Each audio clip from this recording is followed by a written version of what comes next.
이런 일이 벌어지기 전에는 다른 분들의 여러 사연들을 저도 보고 즐겨 들으면서 분노도 하고 웃기도 하고 했었는데 이런 사연의 주인공이 제가 될 줄은 꿈에도 몰랐습니다. 저희 집은 흔히 말하는 중산층에 속합니다. 아버지 명의의 고급 아파트 한 채와 상가 하나, 그리고 땅들이 좀 있으시고 저희 아버지 어머니는 딸 하나, 아들 하나를 낳아서 키우셨으며 저는 집안의 막내 아들로 어릴 때부터 이쁨을 많이 받고 자랐지만 아버지의 성향이 엄청난 자린고비이시라 집에서 뭘 바라고 기대지 않고 살아왔습니다. 덕분에 학창시절은 부자 아버지 때문에 오히려 힘들게 됐었어요. 아버지는 사업가이시다 보니 저한테 뭔가 하나를 내주면 항상 조건을 걸으셨죠. 내가 너한테 이걸 주면 너는 나한테 무엇을 해줄 것이냐, 이런 식으로 말이죠. 용돈도 친구들은 한 달에 10만 원에서 30만 원 이상씩 받을 때 저는 4만 원 받아서 일주일에 한 번 매점 가기도 힘들었어요. 하지만 친구들은 저희 집이 부자라는 이유로 저한테 시기 질투하며 제가 돈을 안 쓸 때마다 뭐라 했습니다. 그런 학창시절을 돌이켜 생각해보면 정말 아버지께 서럽고 서운하기도 했지만 그런 엄한 아버지 밑에서 자라서 돈에 대한 개념이 잡혔던 것 같습니다. 대학을 들어가면서부터는 집에 기대지 않으려는 성향 때문에 과외를 7개, 8개를 뛰어다니며 제 생활비와 등록금을 충당했으며 대학을 졸업하자마자 회사 생활을 2년 한 후 회사를 나와 제 사업을 시작했습니다. 사업을 시작하면서부터 아버지 도움은 정말 단 한 푼도 받지 않고 있으며 처음에는 아무 도움 없이 한다는 게 너무 버거웠지만 야근을 그냥 생활하다시피 하면서 노력을 해 어느 정도 젊은 나이에 나름 자리를 잡게 되었습니다. 사실 사업이라는 게 TV에서 보던 것과 달리 정말 죽자 살자 해도 성공을 할까 말까인지라 제 20대의 청춘은 그렇게 사업으로 보냈었습니다. 여자친구는 대학 초년생 때와 사회생활 초년생 때 한 번씩 만들어보고 그 이후로는 일하느라 친구들에게 소개도 안 받았었습니다. 제 나이 30살이 되고 나서야 집에서 결혼하라는 이야기 계속 나오고 저도 진지하게 고민해본 게 결혼하려면 적어도 지금부터 사귀는 사람이어야 이 사람이 결혼할 사람인지 판단할 것 같다고 생각했기에 30대 때부터는 결혼을 위한 노력을 많이 했습니다. 그동안 안 만나보던 여자들을 만나기 위해 외적으로도 꾸미고 소개도 적극적으로 해달라고 요청했고요. 결혼정보 업체에도 가입해보고 그렇게 1년 동안 정말 많은 여자들을 만나봤고 여자들에 대해서 어느 정도 성향 파악을 했다고 생각했음에도 불구하고 이런 일을 겪게 될 줄은 정말 몰랐습니다. 제 아내는 그 수많은 만남 중에 정말 괜찮은 여자라고 판단되어서 만났던 여자였습니다. 제 누나의 직장 후배였거든요. 누나가 보증하는 여자이다 보니 집안도 괜찮았고 구김없이 자랐다고 하며 회사에서도 인상 한 번 안 쓰고 일 잘하는 여자라고 하더군요. 그렇게 만났던 그녀는 정말 청순하고 단아했던 첫인상도 마음에 들었고 행동이나 말하는 것도 다 마음에 들었습니다. 저한테는 결혼하면 자식 낳을 때 일을 그만두고 아이들을 돌보고 싶다더군요. 자신이 어릴 때 부모님이 맞벌이라 항상 외로웠다는 아내는 자기 아이한테는 그러고 싶지 않다네요. 제가 벌이도 나쁘지 않았던 터라 속마음으로는 그렇게 해야겠다 생각했지만 사람 일은 모르는 거라 아내 보고 그때 되면 다시 이야기해보자고 당신이 원하는 방향으로 그때는 맞춰보자고 했습니다. 참고로 장인어른 댁은 많이 잘 사십니다. 서울의 이름만 들으면 알 수 있는 강남 아파트도 몇 채 가지고 계시고 빌딩도 한 채 가지고 계십니다. 운전기사까지 데리고 계시는 분이시고요. 저희가 1년 후에 결혼한다고 했을 때 그런 처가가 있었지만 10원 한 장 주지 않았습니다. 전부 다 제 돈으로 해결했었어요. 아내가 들고 온 돈은 500만 원 정도였고요. 다른 돈들은 어쩌냐고 하니까 다 버는 족족 집에 그냥 줬대요. 자기는 용돈 받아서 썼고요. 저희 결혼할 때 유일하게 손 벌렸던 건 결혼식장이었네요. 그것도 저희끼리 소박한 결혼식을 하려고 했으나 장인어른과 아버지께서 결혼식장은 부모가 하는 거라며 좋은 호텔을 잡아서 엄청난 예산을 들여서 하시더군요. 손님 때문에 예식장만큼은 어쩔 수가 없다고 하고 대신 거기에 들어온 축의금은 저희 이름으로 들어온 것만 빼고 전부 장인어른과 아버지께서 들고 가셨습니다. 그렇게 양가의 축복 속에서 결혼식을 하게 된 저희. 양쪽 집에 손 벌린 것도 없는지라 간섭 없이 잘 살 수 있겠다고 생각을 했었는데 문제는 아내의 태도가 결혼 전과 후가 조금씩 미묘하게 바뀌기 시작했습니다. 화를 내는 감정적인 빈도라고 할까요? 그리고 그 빈도는 임신하고 나서부터 제대로 보여주기 시작했죠. 임신을 알게 되자마자 당일 저녁 아내는 저한테 한마디 상의도 없이 집에 들어와서 먼저 한다는 말이 "나 회사 그만뒀어." "아니 왜?" "나 임신하면 그만두기로 했잖아." 그냥 밑도 끝도 없이 한 번 이야기했다고 회사를 그만두었다고 하더군요. 일단 어쩌겠습니까? 그때부터 이제 아이를 어떻게 키워나갈지 열심히 고민하고 고민했습니다. 하지만 제 경제적 고민과 다르게 아내는 정말 펑펑 쓰는 스타일이더군요. 그동안 회사에서 번 돈들은 친정에 줬다지만 용돈 쓰는 씀씀이가 이건 뭐. 신상 옷을 사고 싶은데 이 카드 한도가 작다면서 투덜대고 집에 오면 욕조에 물이 넘치는데도 물을 계속 틀어놓기도 하고 쓰지도 않은 안방에 보일러를 틀어놓는다든지 청소나 빨래도 하나도 안 하길래 한마디 했더니 돌보미 아줌마 좀 쓰자고 하더군요. 그래서 제가 "아니 집에서 쉬면서 아줌마를 쓰는 건 좀 아니지 않냐고 말하며 그건 그냥 넘어갔었습니다. 며칠 뒤 저는 중국 출장이 있어서 일주일 정도 집을 비우는 동안 저희 어머니가 임신한 며느리가 걱정된다며 집에 오셨었는데 집안 꼴을 보고 한마디 했더니 울면서 집을 나가버렸고 친정집으로 가서 제가 출장 간 일주일 동안 있으면서 저희 어머니가 무섭고 이게 바로 고부 갈등이라고 말하는데 제가 기가 막혀서 할 말이 없더라고요. 저희 어머니가 사진 찍어 보내줘서 봤지만 집안 꼴이 정말 얼마나 개판을 어질렀는지 청소도 빨래도 단 하나도 안 되어 있었습니다. 먹은 것도 쓰레기가 여기저기 널브러져 있고 그 꼴로 저희 엄마를 당당하게 안내해드린 것도 정말 기겁할 노릇이더라고요. 그리고 제가 출장을 마치고 집에 돌아와서 집구석을 혼자서 다 청소하고 나니 자기는 임신해서 힘들다며 친정에서 돌아오자마자 눕더니 뭐가 먹고 싶다고 징징대기만 하는 말에 좀 질리는 느낌이 들었습니다. 그 사건 이후로 저희 부모님 고부 갈등 말에 경기 일으키시고 저희 집에 오시지 않아요. 저한테 할 말이 있으면 직접 뭐라고 하는데 문제는 처가댁은 매주마다 옵니다. 제가 그만 오게 하면 안 되겠냐더니 아내는 울면서 아이 가져서 임신 우울증도 있는데 이럴 거냐고 하더군요. 결국 청소도 제가 하다가 열받아서 그냥 아주머니 쓰고 있고 아내는 그때부터 집안에 누워서 놀다가 밖에 나가서 쇼핑하고 다니더군요. 카드 한도를 줄였더니 자기 집에서 저한테는 말도 안 하고 카드를 받아서 돈을 흥청망청 쓰는데 제가 너무 화가 나서 그날도 대판 싸웠습니다. 네가 이렇게 돈을 받아서 쓰면 장인어른한테 내가 뭐가 되냐니까 생활비를 안 줘서 받아 쓰는 거랍니다. 그렇게 돈을 쓰고 필요도 없는 사치품들, 원목 가구나 신제품들을 사서 집안에 자꾸 들여다 놓는데 속이 정말 부글부글 끓더군요. 그렇게 돈을 쓰니 처가댁 어르신들이 와서 제 주말을 망쳐도 제가 말을 못하겠고요. 아니 그렇지 않습니까? 돈은 집에서 다 쓰면서 오지 말라는 것이요. 그렇게 그런 문제로 아내와 갈등이 커져만 갔었습니다. 제가 번 돈들은 돈처럼 느껴지지도 않는지 정말 큰맘 먹고 하와이든 몰디브든 아내 태교 여행으로 데려가도 1,000만 원 넘게 돈을 써도 항상 싸움만 했었습니다. 처음에는 임신 때문에 성격이 예민해져서 그런가 보다 했지만 갈수록 저를 종처럼 취급하고 제가 벌어온 돈은 하찮은 돈이라고 생각하더라고요.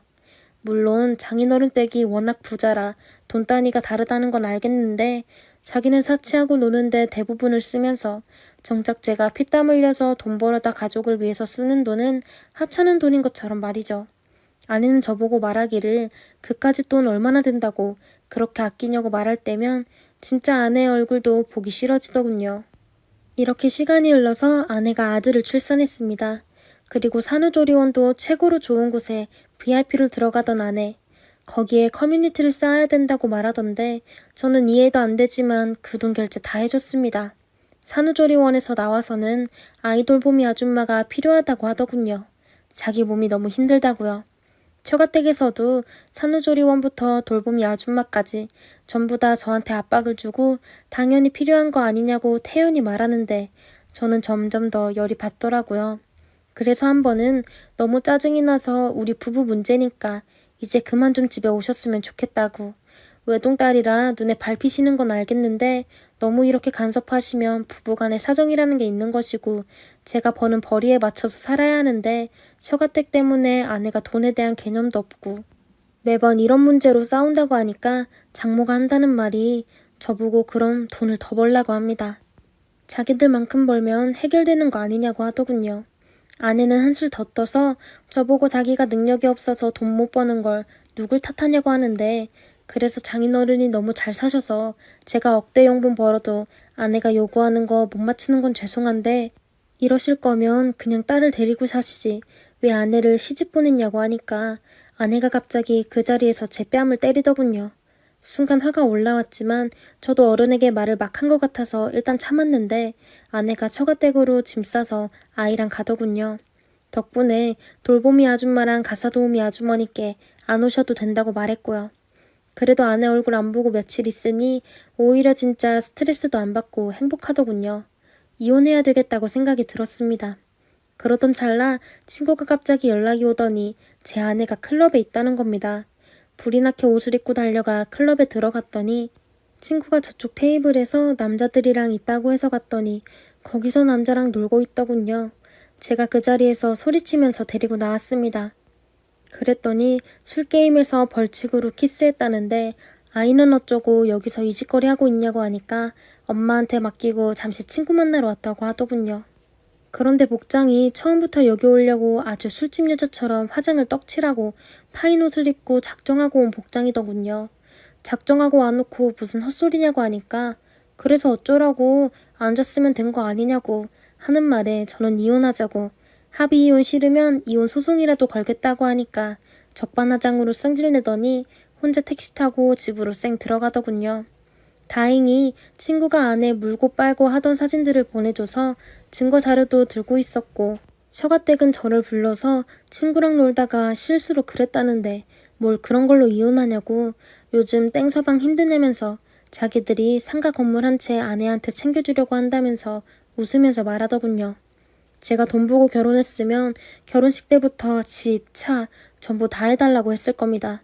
제가 책임질 사람이라고 생각해서 최선을 다해 살아보려고 했는데 결국 아내를 망친 건 장모님과 장인어른 같네요.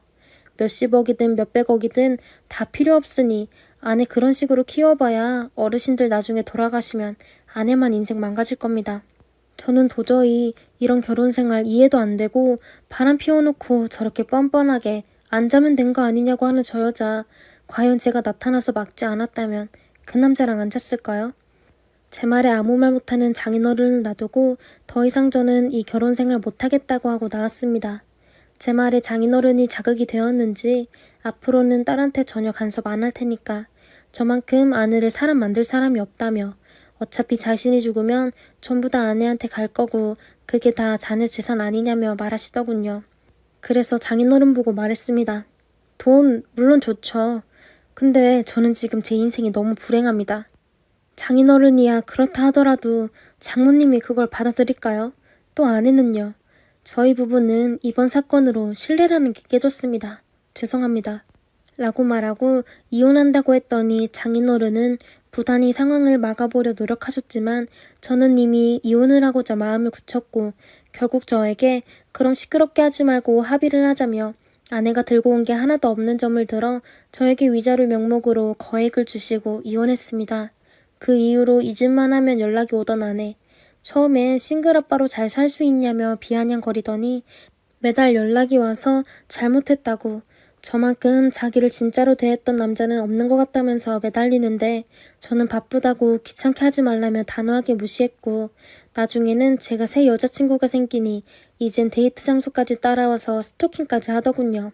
장모도 제 회사까지 찾아와 아내 좀 다시 데려가라고 땡땡이가 아이도 보고 싶어하고 자네도 못 있는다고 하는데 이럴 거면 왜 그랬는지 이해가 안 됩니다. 마음이 사실 조금 약해지긴 했지만 사람은 고쳐 쓰는 게 아니라고 들었습니다. 현재는 고려 중이긴 한데 재혼을 지금 만나는 분과 하거나 혹은 전 부인에게 결혼을 하지 않고 아이를 위한 각서를 쓰고 동거를 할까 고민이 되긴 합니다. 안녕하세요. 서울에 살고 있는 28살 보통의 남자입니다. 다름이 아니라 제가 3개월 전에 겪었던 일을 좀 써보려고 합니다. 이슈가 되고 싶거나 관종이라서 적는 게 아니라 제가 겪었던 좀 황당한 일에 대해서 적어보고 제 글을 읽으신 여러분들의 생각과 의견이 궁금해서 글을 써보기로 마음을 먹었어요. 자, 그럼 본론으로 들어가겠습니다. 대략 3개월 전이었습니다. 전에 다니던 회사 직장 동료 형이랑 회기역에서 만남을 가졌어요. 오랜만에 만나서 서로 이직한 회사에 대해 얘기도 하고 전에 같이 다녔던 회사 얘기도 하며 소주 3병과 회 한 접시를 곁들여 이런저런 얘기를 나누며 즐거운 시간을 보냈습니다. 얘기를 나누다 보니 집에 갈 시간이 점점 다가오더군요.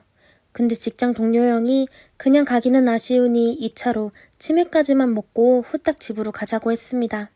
솔직히 저는 집을 너무 사랑하기에 당장이라도 가고 싶기는 했지만 제가 얻어먹은 회 한 접시 가격을 생각하니 차마 그냥 가지를 못하겠더라고요. 그래서 치맥을 시켜서 먹기는 했는데 점점 시간의 압박이 느껴지더라고요. 할 수 없이 남은 치킨을 포장하고 형과 아쉬운 작별 인사를 나누었습니다. 이제 이 얘기의 핵심이 시작됩니다. 회기역 안에서 차가 오기를 기다리며 술도 깰 겸 노래를 들으며 시간을 때우는 중이었습니다. 그 당시 제 주변에 사람도 별로 없었고 꽤 조용했었어요. 제 옆에는 여성 한 분과 그분을 케어해주는 친구 여성분, 이렇게 셋이 앉아 있었습니다. 편의상 여자분들을 A, B, C 이렇게 표현할게요. 저는 속으로 아유, 몸도 못 가눌 정도로 많이 마셨네. 옆에 친구분 고생하시겠다. 이렇게 생각하며 차가 오기만을 기다리고 있었죠. 근데 갑자기 생뚱맞게 여성분 B가 저에게 말을 걸더라고요. 저 여기 회기역에서 구리까지 가는데 많이 먼가요? 이렇게 질문을 하시더라고요. 저는 살짝 당황하기는 했지만 저희 집이 7호선 공릉역이어서 공릉역까지 가서 택시 타고 구리까지 가면 얼마 안 걸릴 거라고 얘기를 해줬어요. 저도 솔직히 지리는 잘 모르니까 제가 아는 범위 내에서 말씀을 드린 거였죠. 그 후에 여성분 B랑 이런저런 영양가 없는 얘기들이 오가며 그냥 말동무를 해주다가 여성분 B가 많이 취한 여성분 A를 잘 부탁한다며 저에게 갑자기 양보해버리고 가버리는 거예요. 쫓아가서 뭐 어쩌라는 것이냐라고 말이라도 했어야 했는데 너무 당황스러워서 몸이 굳어 멍하니 서 있었습니다. 진짜 말 그대로 당황스러워서 아무것도 못하겠더라고요. 그러는 사이 이미 저는 집으로 달리는 전철 안에 있었고 또 제 옆에는 여성분 A가 계셨습니다. 일단 제가 부축해서 노약자석에 앉혔어요. 세상 물정 모르고 푹 주무시고 계시더군요. 여긴 어디, 나는 누구, 아찔해져가는 정신을 붙잡으며 어떻게 해야 하나 머리를 굴려봐도 답이 없더군요. 초면에 실례이기도 했지만 몸도 못 가눌 정도로 저의 어깨에 머리를 기대게 하고 자꾸만 벌리는 다리도 부끄럽지만 제가 오므려주고는 했어요. 그러면서 머릿속으로는 이런저런 상황을 생각하며 꽤나 복잡하고 정신없이 생각 중이었죠.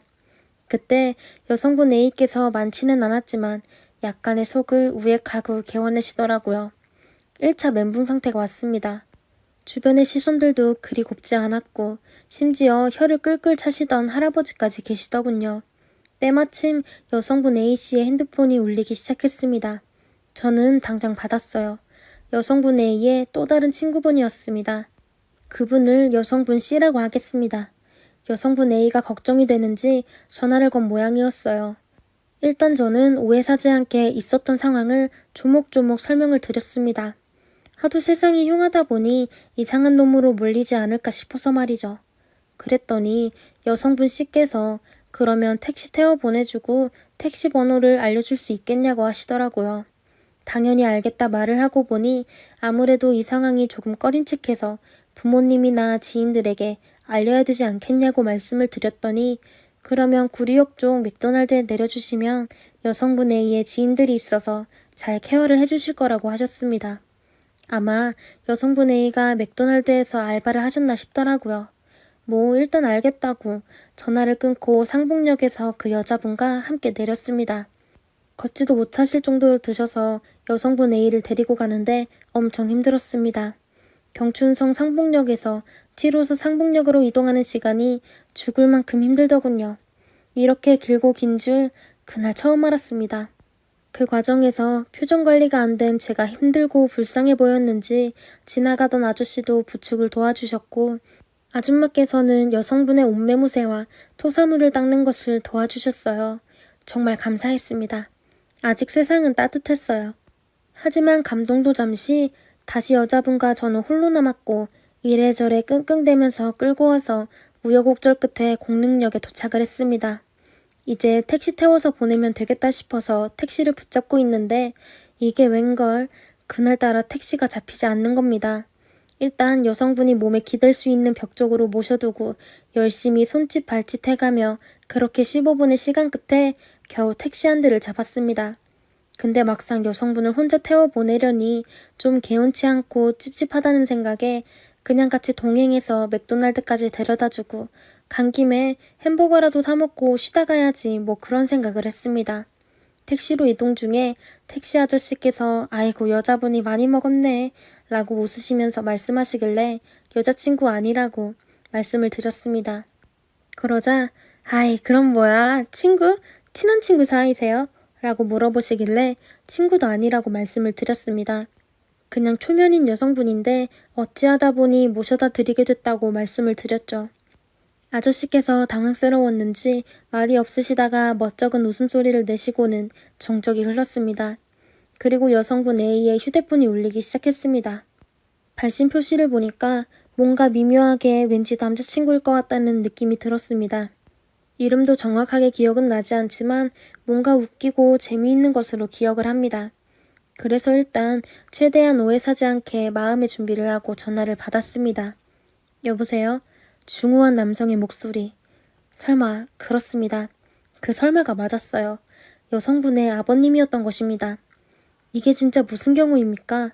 여기서 진짜 제대로 2차 멘붕이 왔습니다.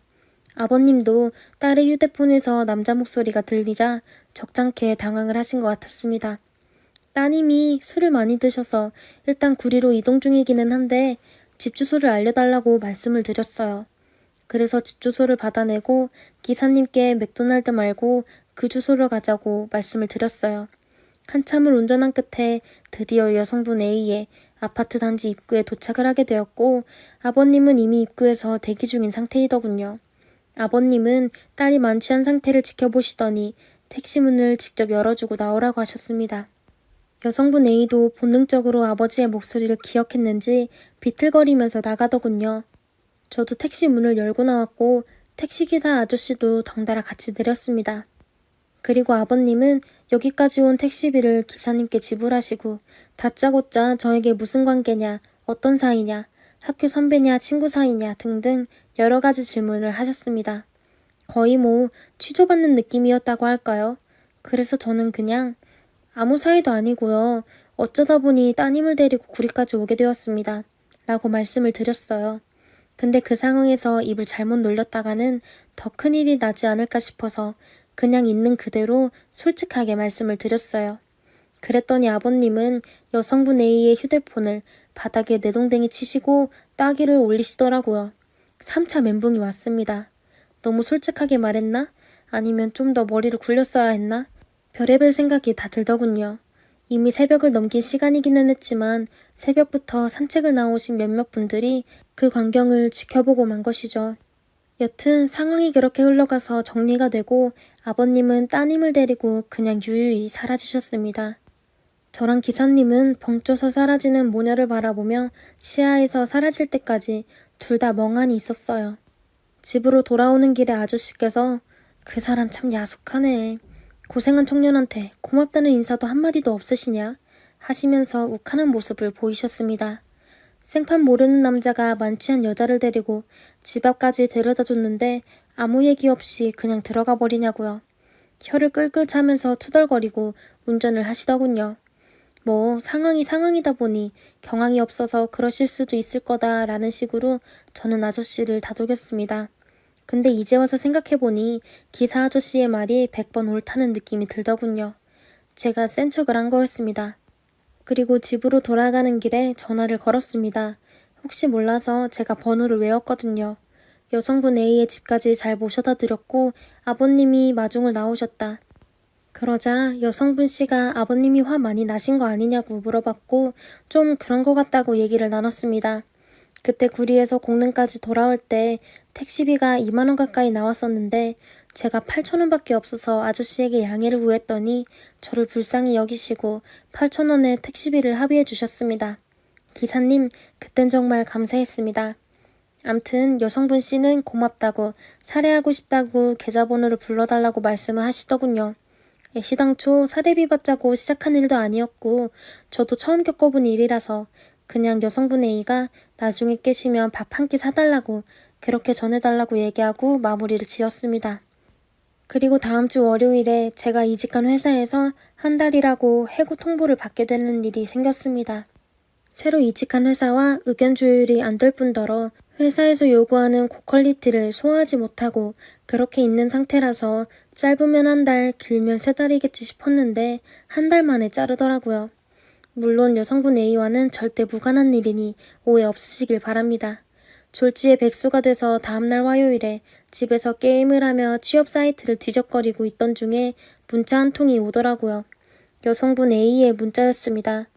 저번 주 금요일에 있었던 일에 대해서 죄송하다며 사례를 하고 싶다고 말씀하시길래 그냥 밥 한 끼 사주세요 라고 문자를 보냈고 여성분 A가 언제쯤이 좋겠냐고 말씀을 하시길래 문득 드는 생각에 제가 백수라서 시간이 널널하고 아직 여성분 A는 학생인 것 같다는 생각에 오히려 여성분 A의 시간을 맞출 테니 언제쯤이 좋으세요 라고 단문을 보냈습니다. 그리고 나서 연락을 기다려봤지만 연락은 오지 않았어요.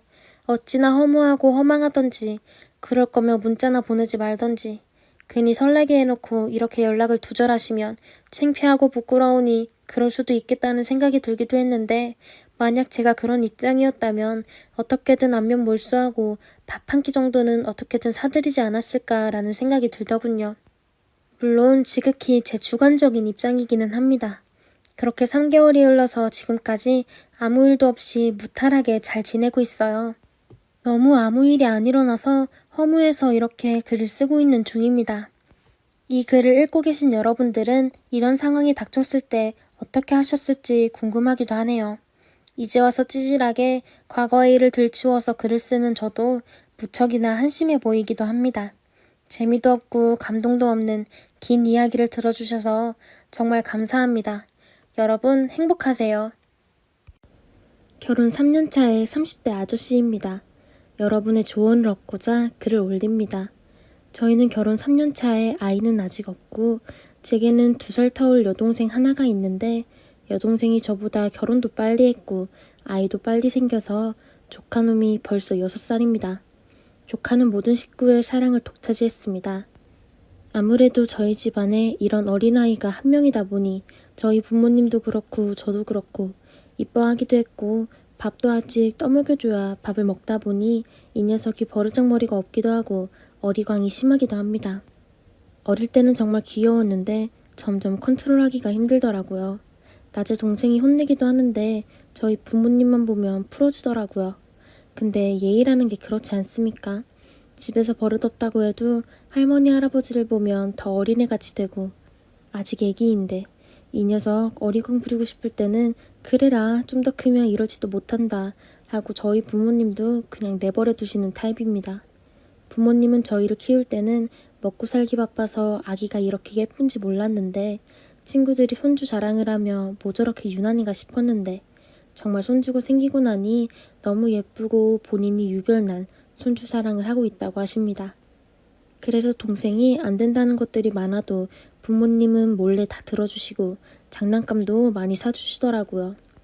문제는 어린 제 조카가 제 와이프를 너무 좋아합니다. 할머니 할아버지를 그렇게 좋아하는데 제 와이프만 보면 다른 사람은 거들떠도 안 보고 제 와이프한테만 좋다고 붙어 있습니다.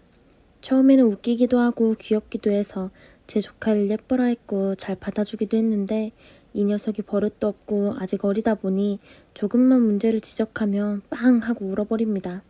집안이 난리가 났죠. 또 뜻대로 안 되는 일이 있을 때 할머니와 할아버지와는 다르게 다 들어주지 않다 보니 와이프와 있다가 떼를 쓰는 상황도 있었습니다. 그래서 저희 어머니가 아이를 달랜다고 아이고 누가 그랬어? 외숙모가 그랬어? 할머니가 혼내줘야겠다 하고 제 와이프를 때리는 신용을 좀 했습니다. 그리고 애가 달래지고 그러니 이놈 자식 언제 크나 하고 와이프 얼굴을 봤는데 얼굴이 화난 것처럼 울그락불그락 하더니 방으로 들어가서 가방을 가지고 나오면서 집에 가자고 하더라고요. 저를 포함한 식구들이 다 놀라서 쳐다보고 있고 저도 일단 인사를 하고 나와서 차에서 화를 좀 냈습니다. 갑자기 왜 그러냐고 그랬더니 끝까지 화를 내면서 내가 니네 집에 애 보러 가는 줄 알아? 나 조카 너무 싫어. 일하면서 보는데 순간 당황스럽기도 하고 일단 달래주고 집에 와서 물었습니다. 이유인즉 와이프 입장, 제 입장으로 나누겠습니다. 처음에는 잘 따르기도 하고 귀엽기도 해서 예뻤는데 애가 너무 버릇없고 말도 많고 남자이다 보니 정신도 산만하고 무엇보다 왜 니네 집 식구들은 애를 기다렸다는 듯이 떠맡기냐? 애를 잠시 봐줄 수는 있지만 이렇게 갈 때마다 봐줘야 하는 건 아니지 않아? 핏줄인 너도 네 조카를 안 보는데 왜 자꾸 애를 맡겨? 오늘도 그래. 내가 뭐 잘못했니? 애가 버릇없고 정신 산만하게 굴어서 가만히 얌전히 좀 앉아있으라고 했다. 거기에 애가 온다고 가족들 보는 곳에서 날 면박 주냐? 어머니 너무하신다. 본인들이 보기 힘들면 나도 힘든 거지. 왜 당연하게 맡겨? 그치. 아니 아직 애가 어리다 보니까 매제랑 동생도 요즘은 좀 혼내는 것 같더라고. 할머니 할아버지 집에 오면 오냐오냐 이쁘다고 해주니까 애들은 그렇지 않냐? 그래서 애가 일단 우니까 달래준다고 아이고 누가 그랬어 한 것뿐인데 그게 무슨 면박이야. 이게 표정이 이렇게 굳어서 집에서 나올 일이야? 너를 면박한 것도 아니고 단순히 일단 애를 달래고 좀 보자 이런 의미인데 네가 너무 예민해. 앞으로 이런 일도 얼마 안 남았어. 어른인 네가 좀 이해해 줄 수 있는 부분이라고 생각해. 무슨 30살 먹은 애기냐? 애기도 아니고 누울 자리 뻗으면서 그러는 거 다 알아. 어머님도 그 자리에서 혼냈어야지. 나한테 그러시면 조카가 나를 우습게 볼 거야. 그리고 예뻐하는 사람들끼리 돌아가면서 봐주면 되지. 왜 자꾸 기다렸다는 듯이 왜 숙모라고 나만 봐.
니네 집 식구들은 오순도순 얘기하는데 나는 정신없이 애만 본다. 이게 맞는 거냐? 네가 좋아서 그러는 거야. 내가 좀 보려고 해도 이 자식이 싫다고 뿌리치고 너한테만 가는데 나보고 어쩌라고. 네 동생이나 할머니 할아버지가 맡아야지 왜 떠넘긴 거야. 동생은 거기가 친정이고 요새 여름방학 때문에 유치원 안 가서 애 보기 힘드니까 친정 가서 도와달라는 거고 어머니랑 아버지는 애 보기 힘드니까 마침 우리가 가면 그 하루 정도는 봐달라고 하시는 뜻인데 네가 너무 어른스럽지 못하잖아. 조카도 너 보면 좋아서 매달리는 것뿐인데 너무 야박하다. 이런 게 어딨어.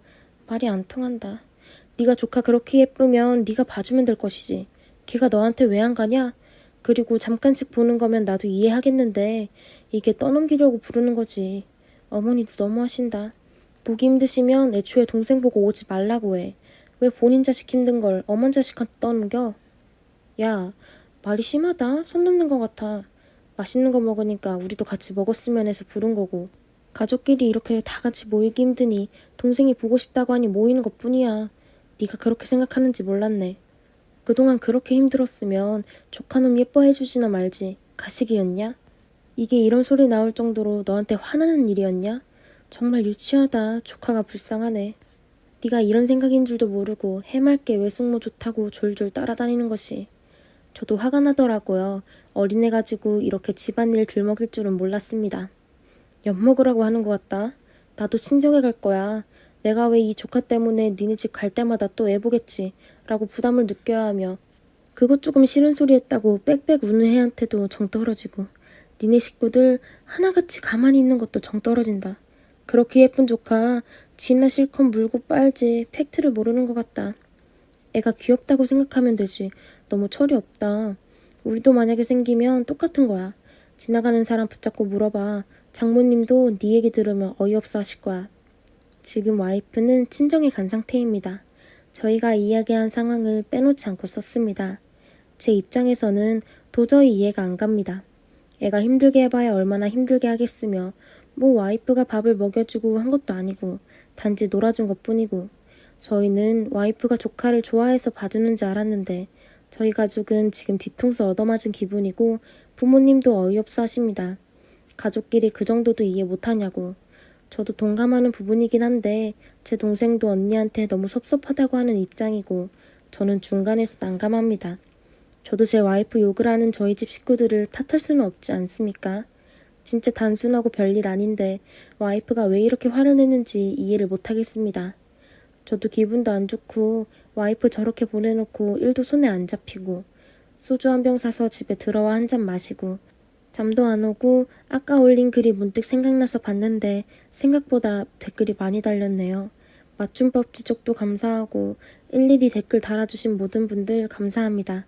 저도 알고는 있습니다. 저희 조카가 버르장머리 없는 거. 근데 이게 애는 크면 변한다고 생각을 해서 솔직히 이렇게 얼굴 볼 때 틈틈이 봐주는 것은 별일 아니라 생각했습니다. 어른들이 잘못한 일이니 아이와 자기 부모님에 대한 너무 심한 말은 삼가해 주시길 진심으로 부탁드립니다. 저와 제 동생 잘못이니까요. 저와 동생에 대한 비난은 달게 받겠습니다. 저희 부모님도 섭섭해 하시긴 하셨지만 오늘 하루 종일 안절부절하고 계십니다. 제가 많이 모자란 남편이었구나 생각이 들긴 합니다.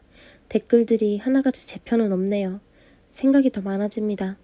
우선은 제 와이프는 지금 전화도 받지 않고 카톡도 아예 읽지 않고 있습니다. 사실 저도 댓글이 전부 좋은 댓글들만 있지 않을 거라고 생각은 했지만 지금 집에 왔는데 머릿속이 하얗습니다. 상처도 좀 받았고요. 퇴근하고 처갓집에 가봐야겠습니다. 댓글들 진심으로 감사드리고 와이프와 차분하게 대화를 나눈 후에 또 글을 올리겠습니다. 감사합니다. 솔직히 처음에는 저는 잘못이 전혀 없다고 생각을 했습니다. 댓글을 보고 다시 생각해보는 시간을 가졌고 친정에 있는 와이프에게 가서 미안하다고 사과를 했습니다. 조카가 너무 버릇없는 것과 조카가 와이프를 좋아하는 이유만으로 혼자 돌봐야 하는 의무 아닌 의무를 주어 스트레스를 유발한 점 미안하다고 했습니다.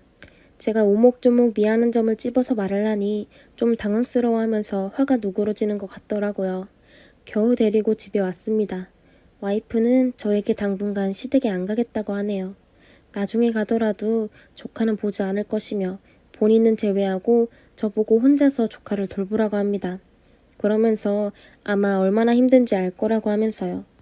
댓글을 통해 제 잘못을 알고 있어서 다 알았다고 한 상태입니다. 도움 주셔서 정말 감사합니다. 베스트 댓글입니다. 개념이 없으시네요. 아니, 와이프가 애 봐주러 거기 가나요? 애도하는데 당신 눈에는 그게 안 보여요? 조카가 지 부모는 혼내고 하니 싫고 할머니 할아버지는 오냐오냐 하면서 제대로 못 놀아주니 와이프분한테 가서 매달리는 거잖아요. 그걸 보고 가족들 단체로 애가 와이프를 좋아하네 라며 은근슬쩍 와이프에게 덮어씌우고 그리고 애 교육 안 된 거 온 가족이 다 해서 방치하는데 그런 애를 데리고 나가면 네 동생 맘충이라고 욕먹이는 거예요. 맘충 아나요?